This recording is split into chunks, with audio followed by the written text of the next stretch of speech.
당 창건 75주년 열병식에서 눈물을 보이며 낮은 자세를 보였던 김정은 국무위원장. 이후 민생 행보를 이어가며 반성화법을 또 구사해서 주목을 받고 있는데요. 오늘의 한반도 키워드는 김정은의 반성화법입니다. 14일 북한 매체 보도에 따르면 김정은 북한 국무위원장은 태풍 마이삭으로 큰 피해를 본 함경남도 검덕지구를 시찰했습니다. 검덕지구는 북한의 대표적인 연과 아연 생산지로 지난 태풍 이후 주택 2,300여 대 세대를 새로 건설 중인데요. 현장에서 김 위원장은 인민의 실상을 제대로 알지 못했다고 자책하며 안타까움을 표한 걸로 전해졌습니다. 기막힌 환경과 살림집에서 고생하고 있는 인민들의 실상을 제대로 알지도 못하였다. 이번에 저런 집들도 다 헐어버리고 새로 지어주지 못하는 것이 속에서 내려가지 않는다고 말씀하셨습니다. 당 창건 75주년 열병식에서 구사했던 반성화법이 또 등장한 겁니다. 열병식 연설 당시 북한 최고 지도자로서는 이례적으로 눈물을 보인 김 위원장은 면목 없다, 노력과 정성이 부족하다 같은 표현으로 인민들의 마음을 달랬습니다. 우리 인민이 너무도 크나큰 믿음을 받아 안기만 하면서 언제나 제대로 한번 보답이 따르지 못해 정말 면목이 없습니다.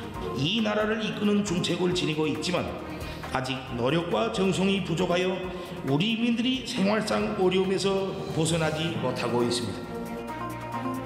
이런 반성화법은 대북제재 장기화와 코로나19, 수해까지 삼중고를 겪는 가운데 민심을 관리하기 위한 고육지책이란 분석입니다.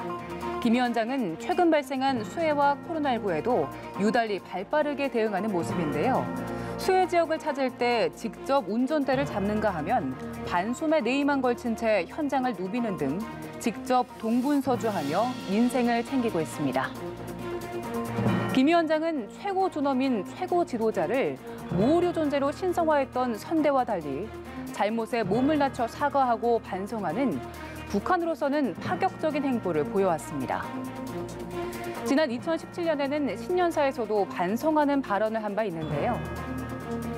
마음뿐이었고 능력이 따라서지 못하는 안타까움과 자책 속에 지난 한 해를 보냈는데 올해는 더욱 분발하고 전심전력하여 또 지난 2014년엔 평양에서 아파트 붕괴로 대형 인명사고가 발생하자 시공 책임자가 직접 유가족에게 사과하고 이를 노동신문에 전격 공개한 적이 있습니다.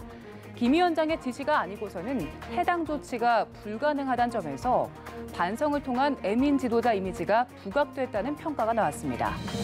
김 위원장은 최근 서해 해상에서 벌어진 남측 공무원 피살 사건에 대해 하루 만에 전격 사과하면서 특유의 반성화법을 다시 한번 드러냈습니다.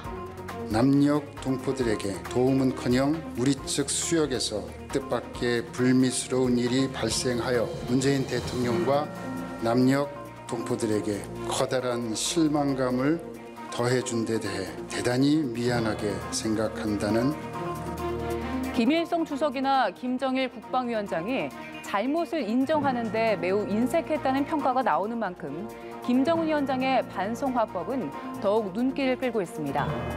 치부를 드러내는 데 크게 주저하지 않으면서도 인정할 건 인정하자는 김 위원장의 통치 스타일입니다. 김 위원장이 앞으로는 또 어떤 행보를 보일지 주목됩니다.